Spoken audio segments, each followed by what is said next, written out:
जो उम्मत का नौजवान रात 12 बजे से 4 बजे तक अपने बाप की हलाल कमाई से पैकेज लगाकर दुनिया की वह हयात को देखता हो, ये आंखें कुरान की तिलावत से सजेगी?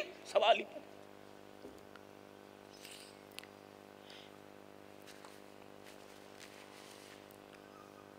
जिसकी आदत नौजवान की ये हो कि मैंने सुबह उठना इसलिए है कि मैंने मोटरसाइकिल पर किसी रक्शे के पीछे और मोटरसाइकिल पर कॉलेज की लड़कियों के पीछे मैंने जाना है और बालों के स्टाइल तब्दील करके और मैंने जाकर हवा की बेटी की इज्जत को तार तार करना है। मेरा मुंह है, मैं उस उम्मत के नौजवान से कहूँ कश्मीर के अंदर कलमा गो बहनें तुझे याद करके रो रही हैं।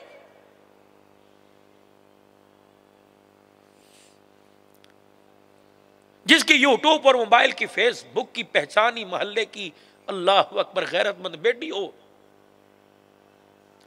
और तू मोटरसाइकिल लेके उसके पास जाए और कहे तो लिफ्ट लोगी।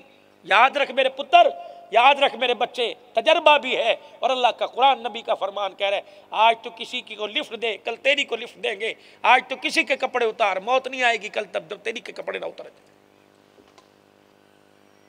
आप क्या समझते हैं? किसी को कोठे पर छत पर चढ़ाकर किसी का कंबल के अंदर मुंह दिलवाकर आप उससे रात को खामोशी से बातें कर रहे हो और आप क्या समझते हो मैंने इसकी बेटी की इज्जत उचाड़ी और मेरी बहन तहज्जुद पढ़ रही है, वो भी किसी को रजाई के अंदर यार बना के उससे महफूज गुफ्तगू हो रही है। एक सुनार था, सुनार जब शाम को अपने घर आया तो उसकी बीवी रोने लगी। क्या हुआ? कहने लगा अपनी जो दुकान का मुलाजिम है ना, जो हमारा मुंह बोला बेटा था, उसे खबरदार आज के बाद घर ना आने देना। उसने कहा क्यों, क्या बात? मैंने कहा जब सौदा लेके आया और उसने सौदा मेरे हाथ में आके थैला पकड़ाया तो उसने मेरे हाथ को यूं करके दबाया है, उसके तेवर मुझे अच्छे नहीं लगे। वो सुनार था, वहीं बैठ के रोने लग गया। कहने लगा दुनिया में कहाफात अमल है, जैसी करनी वैसी भरनी। उन्होंने कहा क्या हुआ? कि आज मेरी दुकान पे सोने की चूड़ियाँ लेने खूबसूरत लड़की आई थी और उसने कहा अंकल मुझे पहना दें। जब उसका नरम हाथ मेरे हाथ में आया तो मेरा भी तेवर बदल गया। अल्लाह ने नकद तमाचा मेरे मुँह पर मारा। मैंने किसी की बेटी को उजाड़ा, अल्लाह ने मेरे घर की इज्जत को उजाड़ के रख दिया है। आप क्या समझते हैं मेरे बच्चों और मेरे यारों? मेरी 46 साल उम्र है, ये सारे जिंदगी के धोखे फ्रॉड पता नहीं क्या क्या जिंदगी के अंदर आए, सब कुछ देखा है। अल्लाह की कसम ये जिंदगी नहीं, मेरे चांद ये जिंदगी नहीं। तुमने अपने बाप को जवानी से पहले बूढ़ा कर दिया। तुमने अपने बाप और अपनी मां को तुमने बिस्तर पर बीमार करके डाल दिया। तुम्हारी बहनों के जो अरमान थे तुमने चकनाचूर करके रख दिए। तुम्हारी बहनों के जो ख्वाब थे कि भाई डोली उठा के लेके जाएगा और दुनिया की हर चीज मुझे जहेज की सूरत में मेरे कदमों में लाकर डालेगा, अब बहनों ने वो अरमान छोड़ दिए और इंतजार में है कब भाई हमारे जनाजे को कंधा दे के कब्रिस्तान छोड़ के आए। मिडिल में फेल, 8वीं में फेल, मैट्रिक में फेल, 12वीं में फेल, और तू माँ बाप को खींची करके दिखा रहा है। ये सर झुका रहे हैं अल्लाह की कसम। जो खून इनका अमरूद सेब आम खाकर और तेरे लिए दुआएं करके बड़ा था, तेरे एक कड़वे बोल ने इनका सारा खून सुखा के रख दिया। क्या पाकिस्तान के अंदर फालिज का मर्ज है? हर तीसरे आदमी को फालिज का मर्ज, हर कोई हाई ब्लड प्रेशर और कोई शुगर के मर्ज में। ऐसी भी क्या ग़िज़ा, ऐसी भी क्या पानी, ऐसे भी क्या बीड़ी पान? क्या पहले नहीं खाते थे? हर तीसरा आदमी जाओ फ्लोर फर्स्ट सेकंड थर्ड में चले जाओ तुम्हें बीमार नजर आएगा। उसे बीमारी ने नहीं मारा, उसे जवान औलाद के दुख ने मार दिया। ये सारे बैठे हैं, बाप घर के अंदर आता था पजामा पेशाब से गीला होता था और बाप बिस्तर पे पड़ा हुआ है। उसकी वजह क्या है? उसने बेटे को डांटा, बेटे ने यूं घूर के देखा, बाप के सारे ही अरमान चकनाचूर होके रह गए। वो चुपके से बिस्तर पे जा, उसे बोलना आता है, वो तुम्हारे झूठ को पकड़ता है, उसको पता है कि मेरा बच्चा इस वक्त क्या करके आया और क्या करेगा, इसकी नीयत क्या है। लेकिन अपना भरम बचाने के लिए, अपने बाप का नाम, उसकी दाढ़ी का ख्याल करने के लिए वो खामोश होके एक गूंगा सा बनकर एक बुत बन के घर बैठ जाता है, जिसे तू बुढ़ापे में, जवानी में आने के बाद कहता है अब्बा का दिमाग सटिया गया है। जब तू बाप को यूं कह के जाता है अम्मी अब्बू पागलपन की बातें करते हैं, इन्हें समझाइए। जब तू बाहर दोस्तों में आके कहता है बस यार मेरा तो दिमाग ही खराब हो गया, उस वक्त तेरा बाप हाथ उठाकर कहता है अल्लाह औलाद की गुफ्तगू के तमाचे मुंह पे लग रहे हैं, इससे पहले हाथ का तमाचा लगे अल्लाह मुझे दुनिया से उठा ले, इस धोखेबाज दुनिया के अंदर रहने की अल्लाह मुझे जरूरत कोई नहीं। हाथ जोड़ता उम्मत के नौजवानों, तुम्हारे से पूरी दुनिया के मुसलमान एक उम्मीद रख के बैठा है। हमने तो बैतुल मुकद्दस आजाद करवाना था, हमारे करतूतों ने तो मक्का मदीना ही बंद करवा दिया।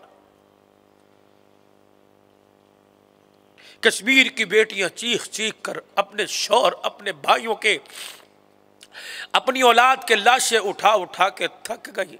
उन्होंने कहा नहीं नहीं नहीं, ये पत्थर नहीं, पत्थर से भी सख्त है। हमने रो के दिखाया, हमने सिखों कराड़ों हिंदुओं के बिस्तरों पे नंगे लेट के दिखाया।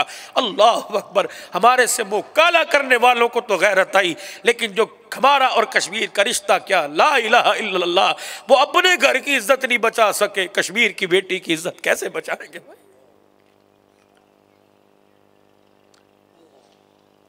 शान सहाबा तो तुम सुनते हो, शान अहले बैत तो पूरा महीना सुनोगे, शान सहाबा तो पूरा साल सुनोगे।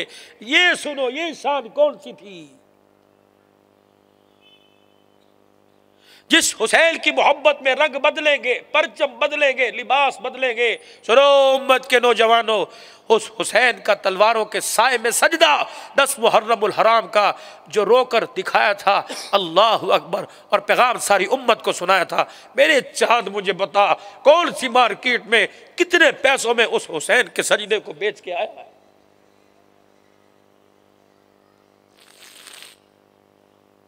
और मेरे यार परसों तरसों मेरे पाँव में कोई चीज काट गई, मेरे से बैठा नहीं जा रहा था, मेरी टांग सो गई। मुझे पता है मैंने परसों बयानात किस तरह किए, दबा दबा के, पढ़ पढ़ के। फिर एक जगह मैंने जुमे के दिन तुलबा में मुसाफा किया, मैंने कहा यह टोटका है। मैंने कहा अल्लाह कितने तालिब इल्मों के हाथ लगे हुए हैं, कुरान के खादमों के, नबी के मेहमानों के। फिर वो मैंने उस किस्मत के साथ अपने इस कांटे वाली जगह पे हाथ फेरा, अल्लाह ने मुझे आराम दिया अपने अपने। तो एक कांटा चुभा मेरे से खड़ा ना हुआ गया। हाय हुसैन, तेरे सीने में कितने कांटे चुभे होंगे, करबला के मैदान में तुझे किस तरह तड़पा तड़पा के मारा होगा। जिसके हाथ में नेजा, जिसके हाथ में खंजर, जिसके हाथ में तलवार थी, कितना तुझे तड़पाया होगा। अगर हाथ जोड़ देता और कहता जांदी करो, कंप्रोमाइज कर लो, तो फिर मेरे अजीजों उम्मत को पैगाम कौन सुनाता? उम्मत की झोली में हक और बातिल के दरमियान टक्कर और हक और सदाकत की जीत का पैगाम कौन देके जाता? का सुन्नी गैरतमंद नौजवान इन्हीं सबीलों के लिए रह गया है, मोबाइल की लड़ाई पर रह गया है। छोड़ो छोड़ो दुनिया के धंधों को, आओ आओ पूरी दुनिया को बावर कराओ और इस्लाम की हकानियत की ताकत पूरी दुनिया को दिखाओ कि हमने गैरतमंद माओ का दूध पिया है, हम बबर शेर बाप की औलाद हैं, हम कट तो सकते हैं, कभी बातिल के आगे झुक नहीं सकते। 2 रियासतें मदीना तैयबा पाकिस्तान इस्लाम के नाम पर है, एक में तो दाखिला बंद और दूसरे में हमारा जीना बंद हो रहा है। मुसलमानों अल्लाह के वास्ते और मेरी बेटियों, जिन्होंने सिर्फ ब्यूटी पार्लर में 5-5 हजार रुपए दे के आईब्रो बनाई और चेहरे को सजाया, जिन्होंने म्यारी अपनी जिंदगी का ब्यूटी पार्लर बनाया, मैं तेरी गोद में ज़ैनुल आबिदीन देखना चाहता हूँ, मैं तेरी गोद में हुसैन देखना चाहता हूँ, मैं तेरी गोद के अंदर अब्दुल्ला शाह साबी देखना चाहता हूँ, मैं तेरी गोद के अंदर अब्दुल कादिर जिलानी देखना चाहता हूँ, मैं तेरी गोद के अंदर राबिया बसरिया देखना चाहता हूँ, मैं तेरी जुबान से अपने बच्चे को कुरान की लोरियां सुनना चाहता हूँ। मैं कहाँ कहाँ जाऊँ, मैं किसके हाथ पर अपना लहू तलाश करूं? मैं मजबूर होकर कराची वालों आपके सामने यही कहूंगा कि दिल के फफोले जल गए सीने के दाग से, इस घर को आग लग गई घर के चराग से। बस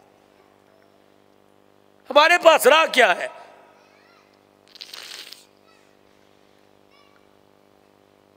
हर आदमी के सुहाने ख्वाब है